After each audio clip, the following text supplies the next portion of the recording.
We're here with Raymond Tittman with RJT Associates. He has over 20 years experience working in the legal side of insurance law. And so as we're kind of information's unfolding and I guess the allegory we've been using is we each have a little bit of a puzzle piece. And so if we can share our puzzle pieces, maybe we get a better, broader view of what we're dealing with and how we can help each other. So a question I always like to ask, Ray, is most people I know in insurance, whether it's on the property restoration side as contractors or selling insurance or any involvement in insurance, most people don't set out to get involved. So I know you went to Notre Dame and obviously intended to practice law, but when, I guess, tell us a little bit about your legal background and when that intersected with the insurance industry. So the one thing I knew coming out of Notre Dame is that I wanted to do litigation. I love the kind of the competitive aspect of litigation, and it kind of always drew out the kind of the energy in me and the ambition, the competitiveness. So I started out in a litigation group, and I think you touched on it exactly. Like most people, I didn't choose insurance. Insurance chose me. I was working in a litigation group at a big firm. They had a major insurance coverage case on asbestos. And they had like 20 depositions that needed to be taken in 30 days. And they said, we need a litigator to help. And I said, well, I will help, but I just want you to know right now that I don't want to do insurance ever again. And I will help you with this case. And I will then drop insurance, which sounds like the most uninteresting thing in the world to me. Yeah. And lo and behold, I caught the bug and fell in love with it and have been doing it ever since. So it's taken up, I've been practicing law for almost 25 years. And like you said, just over 20 years of that has been working on insurance coverage.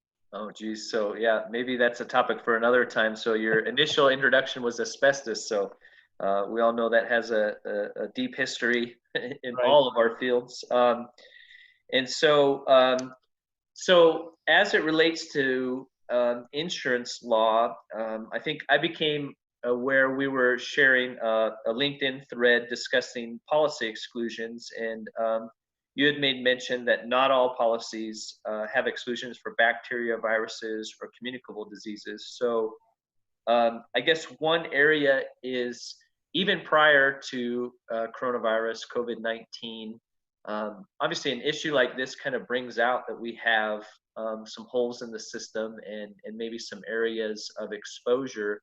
So even prior to that, what have you seen and what has your experience been with policy exclusions and people's kind of lack of understanding in that area that this is bringing to light? Right.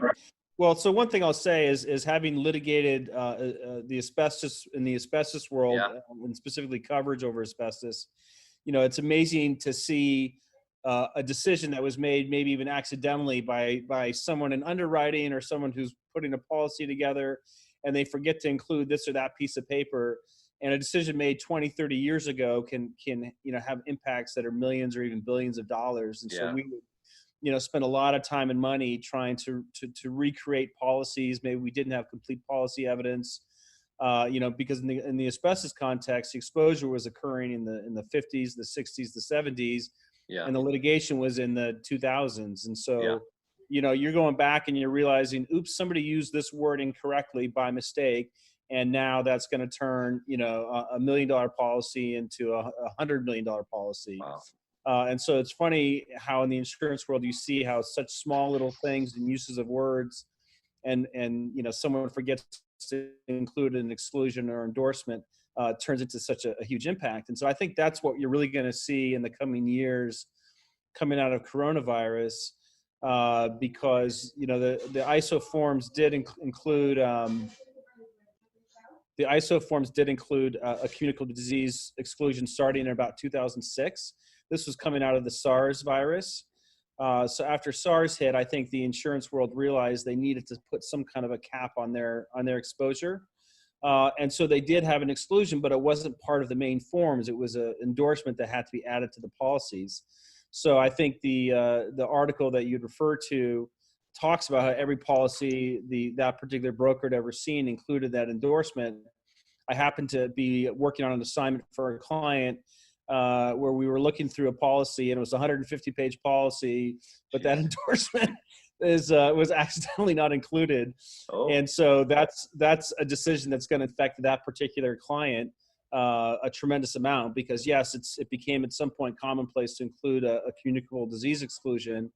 And yet here I was at this very moment looking at a policy that for no good reason just didn't have that exclusion in it.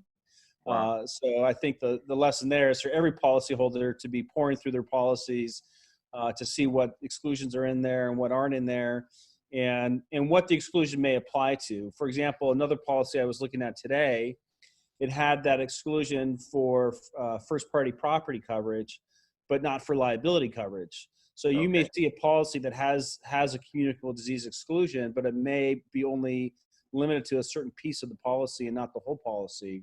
Yeah. So I think the main lesson there is you're just going to have to read your policies, very carefully. And even though they're 150 very boring pages, Yeah. a missing word here or there, could make millions of dollars of difference. Know what you're buying, and as a broker, know what you're selling. Yeah, but the problem is that at the time it's being sold, you don't anticipate how it's Sure. going to be used. So at the time these policies were sold, no one imagined what's happening today to all of us. Yeah. And so it's little mistakes like that, can create such unintended consequences. Yeah. So I think the lesson is today, look at the policies that you already have and see what you got or didn't get, because, by and large, courts are going to enforce what's in the policy. Yeah. Yeah. One, yeah, like you mentioned SARS, right? So we have some instances where we see, flare-ups and things like that, but um, and I'm not sure if this is an area of specialty for you, but like you've got the civil authority in action, and I think that's the first lawsuit, right? Is in New Orleans, where Right. a restaurant's taking on their carrier. So as it relates to, and that's not my area of specialty, but like loss of revenue and those kinds of things. So in relationship to that, what are you seeing as far as like COVID goes and triggering events, and defining the damages? I guess how that relates to insureds, and then if you see applications of that for Right. property restoration companies, which is obviously our primary audience. Yeah, for sure. So I think there's really going to be two main issues, and I think the Louisiana case brings out both of these. So question one is, does the coronavirus actually affect a physical change in property? Right. So a lot of policies, including the business interruption policies, and certainly this is going to be relevant to your clients and the people you work with in the construction industry. But does coronavirus, as it affects property, does that constitute, quote, property damage? Because it's commonplace especially in the first party policies, property policies, to be triggered off of physical damage. And so, I think what they're saying is that it's not transmitted from property to people, but they can't rule out that it's transmitted from property. Yeah.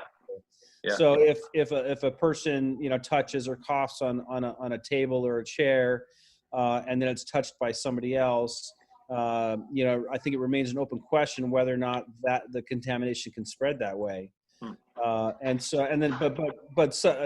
Subsumed within that question is going to be, is the property physically altered by the fact that it might have contaminated respiratory droplets on it?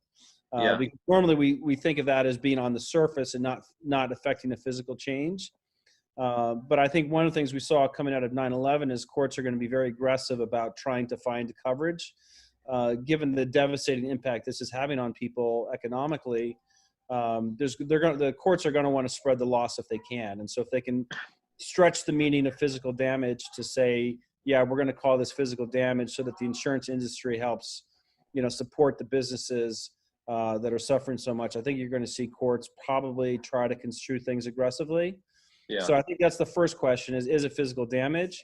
And then I think with regard to the civil authority, a lot of the business interruption policies do provide coverage for a close of business at a directive of a civil authority. So there the question is, if your property may not be, quote, contaminated, but an authority has ordered you to shut down, And you've got now an exclusion that says any losses arising out of communicable disease. So now, is that loss of business, is it caused by the civil authority directive, or is it caused by the disease? Yeah. Because obviously it's caused by both. And so there the question is going to be, what do the courts think is the proximate cause of the shutdown? Is the proximate cause the virus, or is the proximate cause the civil authority directive? Yeah. And again, that's going to be a situation where you could, it's a very esoteric argument, which Yeah. brought me to insurance in the first place. But again, I think you'll probably find courts aggressively trying to find coverage if they at all can. Yeah.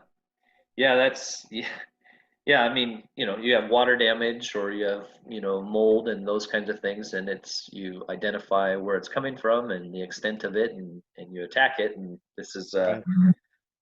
now we have lots of companies that deal with, infectious outbreaks and those kinds of things. So there's some application there.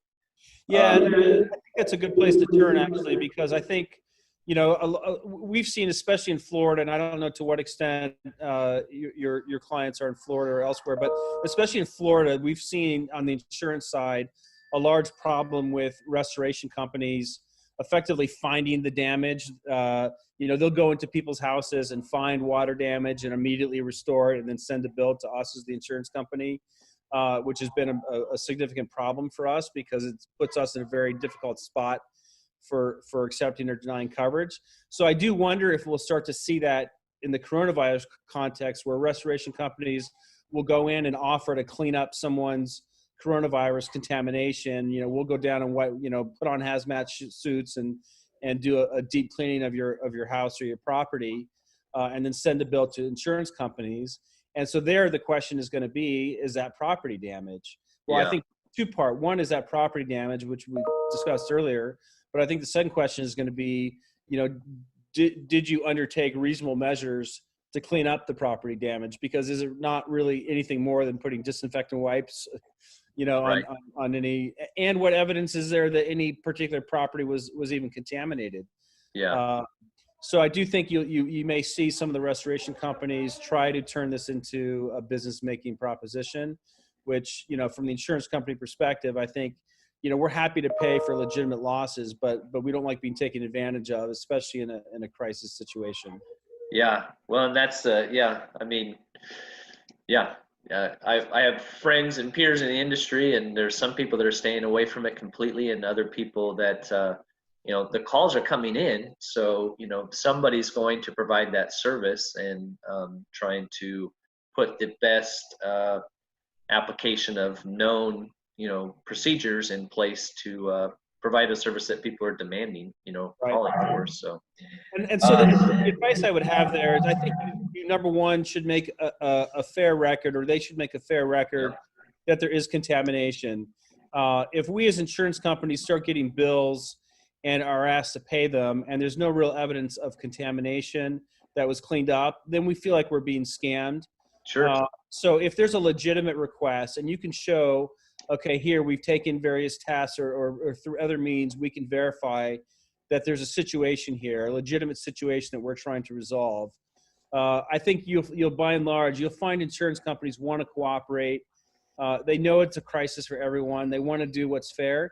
They just don't like being taken advantage of. So if there's a documented showing that there was actual exposure in the property in question, you've got, for example, a confirmed case of coronavirus by somebody who was living there, or a patron or an owner or whatnot. And there's real reason to think that there's contamination, and B, that you think you're actually doing something to solve it. Sure. As opposed to we're just going door to door, supposedly cleaning up properties and sending you bills. Yeah. I think you want to make that showing. And if it's a legitimate showing, I think you'll find more often than not that the carriers will cooperate. Yeah.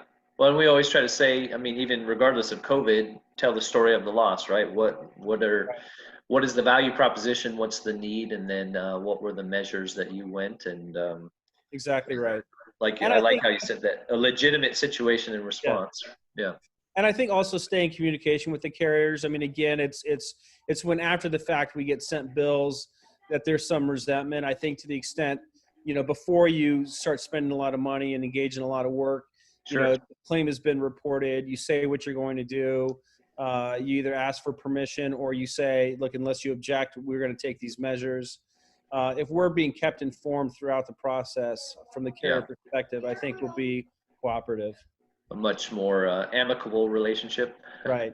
Right. Yeah. Exactly. Well, man, Ray, I appreciate you taking the time. My goal was to keep this short and stay in the realm of the 3 questions. You've been very generous with your time. Is there anything else you'd like to, any closing thoughts that you think are relevant? No, I just want everyone to be well, be safe, and let's see what we can do to flatten the curve. Yeah, very good. And how can people, if people want to reach out, how can they find out about you and your company? So yeah, and actually, I just literally started my law firm. It's my own law firm. We've got about 4 or 5 attorneys. We're in Los Angeles, but we do work across the country. And so RJT and Associates, and our website is rjtlawyers.com. Very good. All right. Well, thank you, Ray. Thank you. You have a great day and be safe. You too.